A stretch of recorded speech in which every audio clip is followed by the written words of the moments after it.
Well, Roy, you're probably the best placed person to answer questions about a midfielder like Kobbie Mainoo, and I know you had a lot of praise for him last season. Is it a bit more difficult this time around? Yeah, possibly so, but what he has shown since he got in the United team, and obviously his performances for England eventually when he got in the team, was he seems to have a lot of maturity. He's got a lot of maturity. Obviously he's got to back it up what he did last season when he got into the team.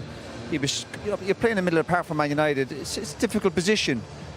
But he just looked, he made it look very, very easy. And obviously he added some important, he's got goals to it. We talk about his defensive side of it, his reading of the game. Again, I go back to that football intelligence, but his maturity was what impressed me last year.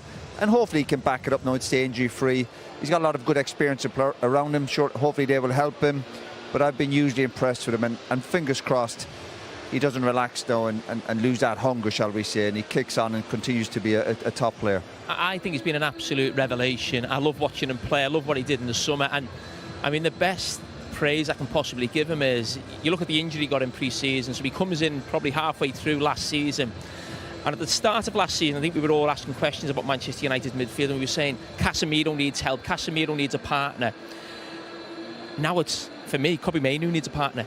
When you think of Manchester United midfield, I think of Mainoo, and they're probably still looking for one other, I would imagine, in the transfer market. And within a sort of 6-month time frame from making his debut and coming in, and where he finds himself now, what he's done for Manchester United, scoring a cup final, what he's done for England, I think he's going to be a superstar. He talked about the history of the club as well in that interview, and Roy mentioned it there, the way he deals with being a Manchester United player, the scrutiny, the expectation that comes with that, Gary. Yeah, he's handled big games from minute one, playing in big away games, but then obviously cup finals and scoring in cup finals. To do what he did in the Liverpool game in the cup final against Manchester City is off the scale. And he was actually the player in such a poor United performing team last season that you could rely upon at times when they were struggling in games to actually look like the most experienced player and the leader. And then to go to do what he did in the tournament for England, when England again were under massive pressure at the time. You know, Trent had played there, Conor Gallagher had played there. He comes in and he becomes the answer and plays all the way through to a final. So what a mesmerising start he's had.